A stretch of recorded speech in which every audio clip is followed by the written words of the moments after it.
Can you speak English without using a noun? You can't. क्योंकि English का कोई भी सेंटेंस नाउन के बिना कंप्लीट नहीं होता. And if you know noun clearly, then 50% of your English grammar becomes easy. So welcome back to Step to English with Rina. और आज हम इंग्लिश का सबसे बेसिक और सबसे इम्पोर्टेंट टॉपिक सीखेंगे. क्या है वो? वो है नाउन. और इसी के साथ हमारी पार्ट ऑफ स्पीच की सीरीज शुरू हो रही है, जहां हम स्टेप बाय स्टेप सभी टॉपिक को कवर करेंगे. तो बने रहिएगा. और आज इस वीडियो में हम सीखेंगे नाउन की डेफिनेशन, उसके टाइप, उसके एग्जाम्पल्स और उसकी प्रैक्टिस भी करेंगे. तो अगर आप बिगनर हो या फिर अपने इंग्लिश की फाउंडेशन को स्ट्रॉन्ग बनाना चाहते हो तो ये वीडियो आप ही के लिए है. सबसे पहले उसकी डेफिनेशन को समझते हैं. तो क्या है definition? A noun is the name of a person, place, thing or idea. क्या है? अगर सिंपल भाषा में कहूँ तो noun is the name. Noun एक नाम है. किसका? पर्सन, प्लेस, थिंग और आइडिया. यानी कि किसी व्यक्ति का नाम हो सकता है, किसी जगह का नाम हो सकता है, कोई वस्तु का नाम हो सकता है, या फिर आइडिया या हमारी जो भावनाएं होती है ना, इमोशंस, उसका नाम भी हो सकता है. तो इन शॉर्ट जिसका भी कोई नाम है वो सभी क्या है? नाउन है. तो चलो देखते हैं. पहले रवि और टीचर, ये दोनों नाम है. किसके नाम है? किसी पर्सन के नाम हो सकते हैं. तो क्या है? नाउन.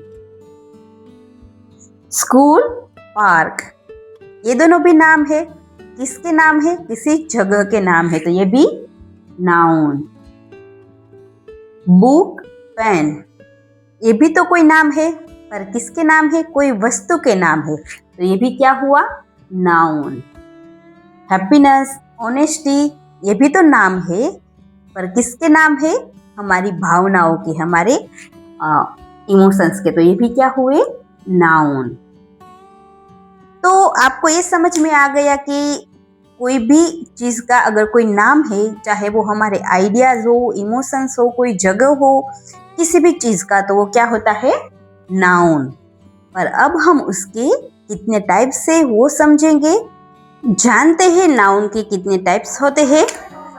तो common noun, proper noun, abstract noun, collective noun, material noun and compound noun. तो ये सभी नाउन के टाइप्स है. इसके बारे में सभी की डेफिनेशन और उसके एग्जाम्पल सब हम समझते हैं. तो वीडियो में बने रहिएगा. पहला है कॉमन नाउन. तो कॉमन नाउन क्या होता है? वो कोई सामान्य नाम होता है, जैसे कि बॉय, गर्ल, सिटी, बुक.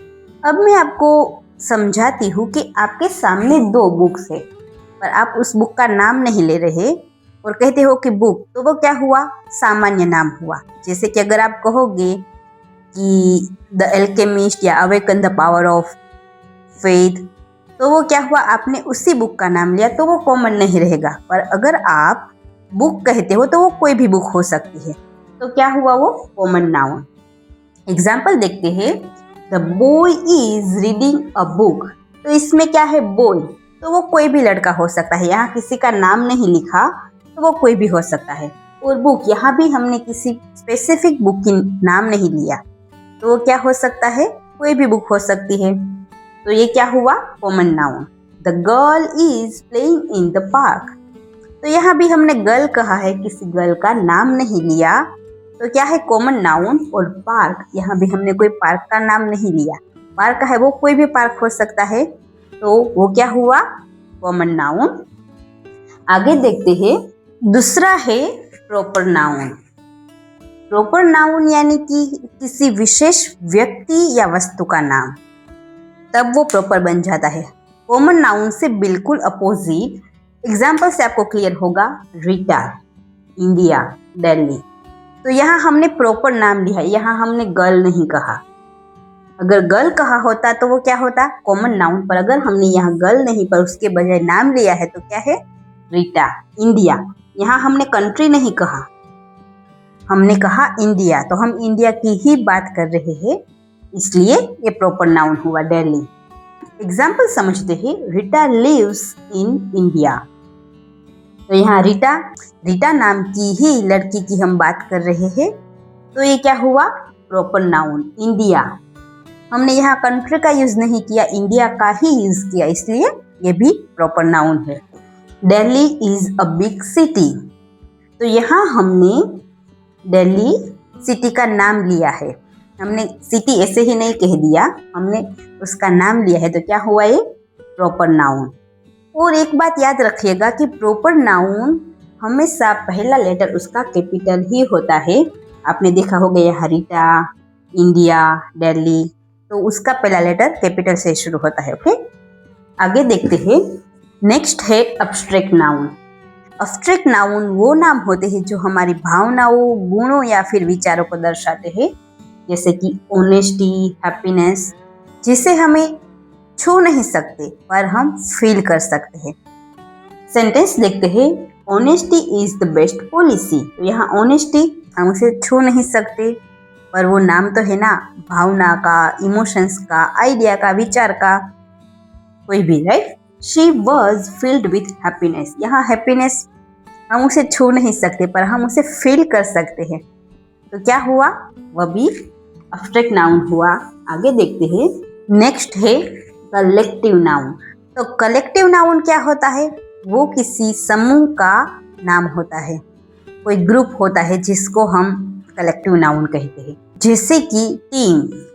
तो टीम कुछ व्यक्तियों का एक ग्रुप होता है, उसे हम टीम कहते हैं। फैमिली, तो फैमिली परिवार के सभी सदस्यों का एक ग्रुप होता है, जिसे हम क्या कहते हैं, फैमिली कहते हैं।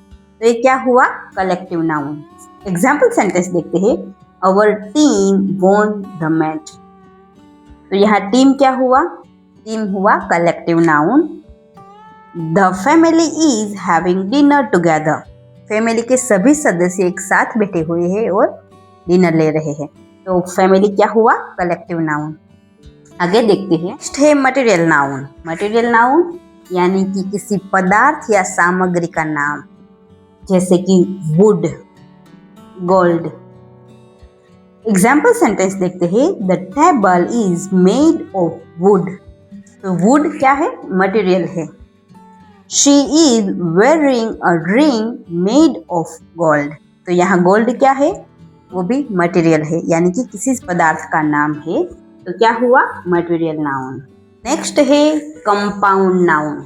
कंपाउंड नाउन वो नाउन होते हैं जहां हम दो नाउन को मिलाकर कोई तीसरा नाम बनाते हैं, उसे कंपाउंड नाउन कहते हैं। जैसे कि यहाँ टूथ और पेस्ट, दोनों को मिलाकर क्या बना, टूथपेस्ट। सो क्या हुआ, कंपाउंड नाउन। यहाँ सन और फ्लावर दोनों ही नाउन है, दोनों को मिलाया तो क्या बना, सनफ्लावर। सो इसी को हम कंपाउंड नाउन कहते हैं। एग्जाम्पल सेंटेंस समझते हैं, I bought a new toothpaste, the sunflower is tall in the garden. तो यहाँ टूथपेस्ट एंड सनफ्लावर दोनों ही कंपाउंड नाउन है। तो हमने सभी प्रकार के नाउन को समझ लिए, तो चलो एक छोटी सी प्रैक्टिस करते हैं और जानते हैं कि आपको कितना समझ में आया। मैं आपको एक सेंटेंस देती हूँ, आपको इसमें से नाउन पहचानना है और उसके टाइप को भी पहचानना है। ओके,